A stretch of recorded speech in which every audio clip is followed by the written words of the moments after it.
He's delighted now to be joined by the former Culture and Media Secretary under Boris Johnson, Nadine Dorries. It's been too long. Good morning. How are you? Good morning. You're smiling like I'm smiling.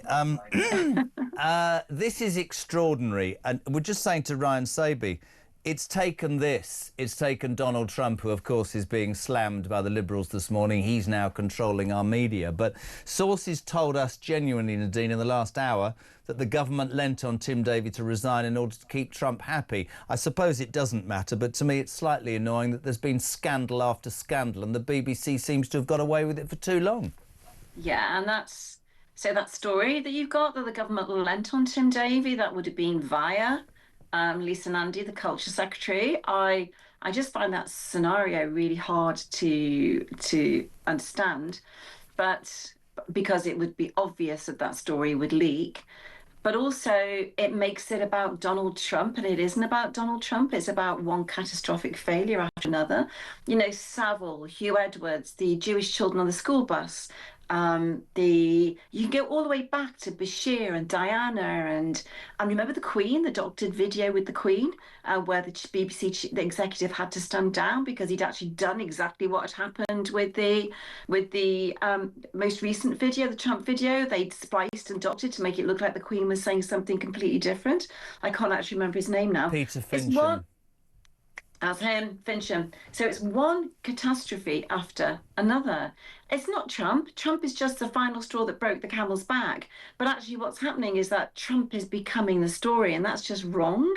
And, you know, Trump's Trump, and he will take the credit for it, as you would expect him to. But it kind of dilutes, and it gives the left a whole angle of attack, which is this is about Trump controlling the media. It isn't about Trump. It's about catastrophic failings of the BBC. Do you know what? I really agree with you. I was watching that odious Nick Robinson, and if he wants to take me on, he can at the weekend, saying, you know, what's so wrong about this is that we're a national broadcaster. It's very hard. Yes, mistakes are made, but what's happening is this is the far right trying to control the narrative. And I will put to you, I'm going to ask you, you were the Culture and Media Secretary under Boris Johnson. What were the BBC like to deal with? Because they seem to me to be not even a law unto themselves. I don't know the best way to put it, Nadine, but unanswerable to anybody, believe in their own hype. Everybody else's opinion is irrelevant and we know best. Would that be a good analogy?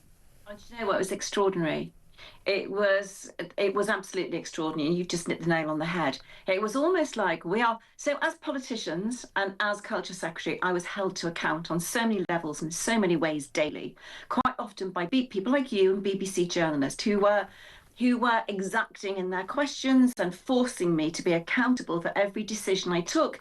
And not just that, every offhand comment that I would make or any statement that I would make was torn apart, examined, and I had to account for myself in interviews like this. If I tried to hold the BBC to account, if I tried to get the BBC to explain anything, it was impossible. It was like, we're above that. Our job is to hold you to account, not the other way around. Yeah. And my argument was, well, people are paying a regressive tax for which they're criminalised for watching television. If they don't pay it, you are accountable. You do have to explain yourself. There was this groupthink, this mindset, we are above reproach, you cannot touch us, we are the BBC. And that is why I think the future of the BBC now is in question. And I'm very concerned because I think the Trump argument will take all the heat and the light and all the oxygen out of this debate. Because what is important is, how does the BBC look in the future? And for me personally, I felt this since I was Culture Secretary, and I still maintain it today, that the news division needs to be decoupled from the rest of the BBC. Yep. It needs paring right back to core values of reporting in an impartial and fair way. And somebody said to me, but in fact it was the interview I've just done before you, which was, but that's impossible because we live in a digital age and there's so much context. And I put the question back, but you do it, and you do it, Jeremy. You know, there are no complaints about talk radio or talk TV or other broadcasters to the same degree as there are for the BBC. It is possible to report the news in a fair and impartial way. It's just the BBC that don't seem to be able to manage it.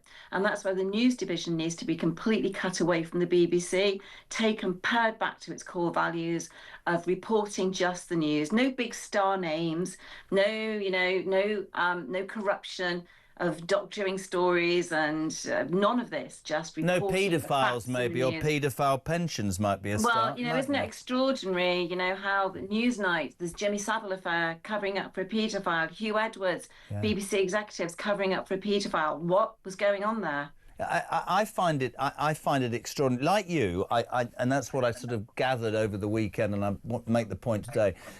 The sort of Nick Robinson approach that the far right, that the rhetoric will be, this is all about Donald Trump. No, it's not. It's actually and should be about a debate as to whether the BBC is impartial, news-wise. No. Is it institutionally biased? Yes. Does it have an ideology? Yes. Now, in a marketplace where, you know this, that's better than anybody, but in a marketplace where we have to survive in terms of who watches, listens, buys our books, whatever you want to say, I think it is an unlevel playing field. What makes it worse is that unlevel playing field in the BBC's favour has meant that they have become more biased and more left-wing and more liberal and more self-perpetuating. So for me, I agree with you, and many have said it, strictly, Traitors, whatever. I'd still make it a subscription service, because if I want to watch Traitors or whatever it is, then I should like everybody else. But the BBC's news, I suspect they would be terrified. And I know Deborah Turness, and yeah, she said she'd provide the most unbiased news coverage, my backside. The truth is, if the BBC became subscription service, Nadine, you and I both know their money would be absolutely stripped bare, because the British public would go, I'm not buying this anymore. Yeah.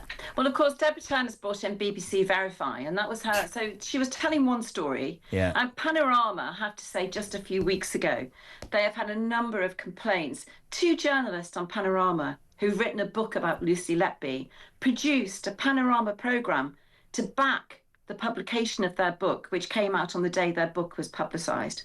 I mean, that's how deep the abuse within the BBC goes, particularly with Panorama. I mean, it's quite unbelievable, actually. If you went to talk and said, look, I'm bringing a book out, I want Talk to produce a whole programme which talks about my book and puts my point of view forward, they say, we can't do that. That's completely against editorial guidelines and standards. We can't do that. But Panorama do, and the problems are incredibly deep. And I think it's happened since they took news reporting into a central focus, which then means it has to go out through a number of filters. And it's the number of filters which have given bodies of individuals within the BBC control over the news and how it's presented to us, which is why over the past few years, since Deborah Turness arrived at the BBC, it's got so much worse. She talked to talk, which is BBC Verify, and I'm going to make the most impartial news blog. She talked to talk, but actually she didn't walk the walk. She did completely the opposite. And it was that mindset of we're untouchable that enabled that to happen. Let me ask you one thing. This is actually David in Portsmouth, which is a really interesting question. He said, and this isn't a criticism, but he makes a good point, because we hear nowadays that there's so much that politicians want to do and can't. His question is, with the majority of 80 seats and the new Culture Secretary, why is it? It's a bit like the Blob in Whitehall. We hear this, don't we, a lot. Why were you not able to say to the BBC, I'm the Culture Secretary, I'm democratically elected, I've got a big majority, you'll do what I damn well say. We have the same, as I say, in the Blob. How is it so difficult? We don't have that authority. So the BBC operates under a Royal Charter. We have no authority until the Royal Charter comes up for renewal. Wow. Yes, and they knew that, which is why the meetings were just, I attempted at meetings, they were just a farce. So, I mean, the only thing I could do with the BBC, the powers, the levers that I did have, I don't know if you remember, but I froze the BBC licence fee for 2 years. That caused a huge uproar within the BBC. I felt the most heat as a culture secretary at that point when I froze the BBC licence fee. I also said that when the charter came up for renewal, I did the midterm review, came up towards the midterm review. I also said that there will be no more BBC licence fee, and we were going to launch a review into how the BBC could be funded. The biggest backlash I got to that was from Conservative MPs. So make no mistake, anybody who thinks that Conservative MPs are a group of MPs who want to see the BBC reformed in any way. They do not. I got the most massive backlash for Conservative MPs, and I really felt the heat then, and so did Boris Johnson, from people complaining to the Prime Minister about what I was doing with the BBC. So it's not just the left, it's Conservative MPs as well. And it's one of the reasons why I joined Reform. Reform is the only organisation. I mean, Nigel Farage has been the same thing over and over again for 25, 30 years. It's the only organisation that I believe that I could put my trust into to do something with organisations, because like the BBC and Channel 4 and others, because they are the last two pillars which are upholding socialism within the UK. And both of them need to be taken down. And it was fascinating to me that as Culture Secretary, my own party, I launched a review into the licence fee. I was told by Rishi Sunak and the Treasury, the licence fee is not your department, that's tax, that's the Treasury's department. You cannot do anything about the licence fee. So in answer to your caller's question, it was Rishi Sunak that stopped a review into the licence fee because he told me that was tax policy, and I was standing on his turf by doing that, and yet I was Culture Secretary. Wow. So it was a mess. Fascinating. Final question, a yes or no. Do you think the BBC will be defunded? No, Labour will never let that happen. The only way the BBC had a chance of being defunded would be under a Nigel Farage government. That's the only way. And, you know, I'm not saying that Nigel Farage would do that. I think he and I still have to have more conversations about this. But it's the only chance this country has of having true and fair, impartial reporting from organisations like yourself and others, is if the BBC is defunded.